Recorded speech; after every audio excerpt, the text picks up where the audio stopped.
కోసం వెడల్పుగా ఉన్న ఒక ప్యాన్ తీసుకొని అందులో 1 టేబుల్ స్పూన్ నెయ్యి యాడ్ చేశాను. ఇది మెల్ట్ అయిన తర్వాత 4 టేబుల్ స్పూన్స్ దాకా ఆయిల్ యాడ్ చేయాలి. ఆయిల్ కొద్దిగా హీట్ అయిన తర్వాత బిర్యానీ పువ్వు, చెక్క, బిర్యానీ ఆకు, యాలకులు, లవంగాలు ఇవన్నీ మనం ఆయిల్లో వేయాలి. ఫ్రై చేయడం వల్ల ఆయిల్లో మంచి ఫ్లేవర్ వస్తుంది. ఇప్పుడు 3 స్లైసెస్గా తరిగిన ఆనియన్స్ తీసుకున్నాను. చీల్చిన పచ్చిమిర్చి వేయాలి.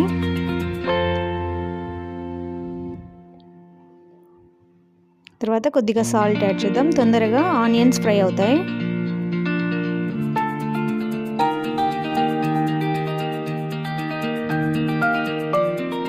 ఈ అల్లం వెల్లుల్లి పేస్ట్ బాగా మనం వేయించుకోవాలండి. పచ్చివాసన పోయి మంచి ఫ్లేవర్ వచ్చేంత వరకు ఈ విధంగా కదుపుతూ మనం ఫ్రై చేసుకోవాలి. ఈ విధంగా వేయించడం వల్ల మనం చేసే రైస్కి మంచి కలర్ వస్తుంది.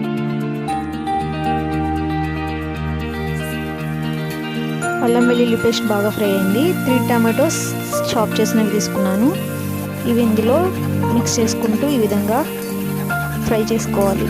టమాటోస్ అన్నీ సాఫ్ట్ అయ్యేంత వరకు ఈ విధంగా ఫ్రై చేసుకున్నాం.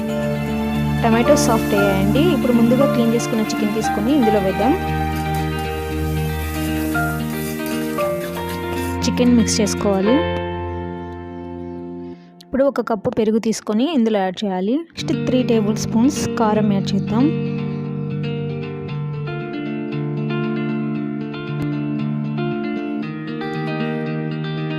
కారం, పెరుగు అన్నీ మిక్స్ అయ్యేలాగా మనం ఈ విధంగా కలుపుకోవాలి.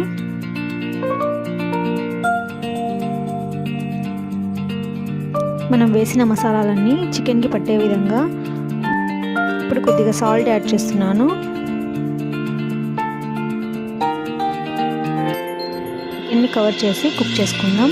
చికెన్ బాయిల్ అయ్యేదాకా మనం రైస్ని కడిగి క్లీన్ చేసుకుందాం. ఇప్పుడు 4 గ్లాసెస్ దాకా రైస్ తీసుకొని క్లీన్ చేసుకుందాం. వాటర్లో నానబెట్టుకుందాం.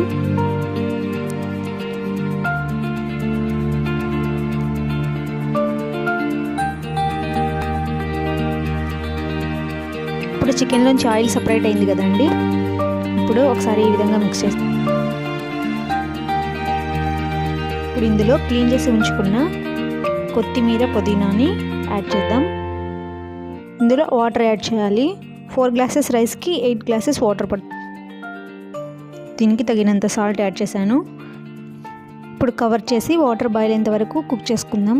దానికోసం 3/4 కప్ పచ్చి కొబ్బరి తీసుకున్నాను. దీన్ని మిక్సీ జార్లో తీసుకొని గ్రైండ్ చేసుకుని మెత్తని పేస్ట్లా చేసుకుందాం.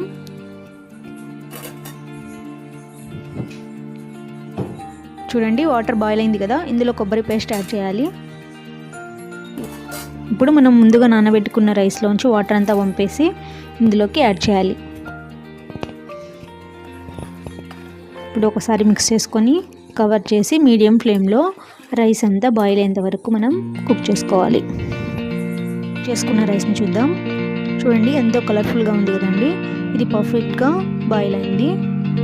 ఈవెన్గా మిక్స్ అవుతాయి. ఇప్పుడు ఒక సర్వింగ్ బౌల్ తీసుకొని సర్వ్ చేసుకున్నానండి నేను. తప్పక ఈ విధంగా ట్రై చేసి టేస్ట్ చూడండి. Thanks for watching.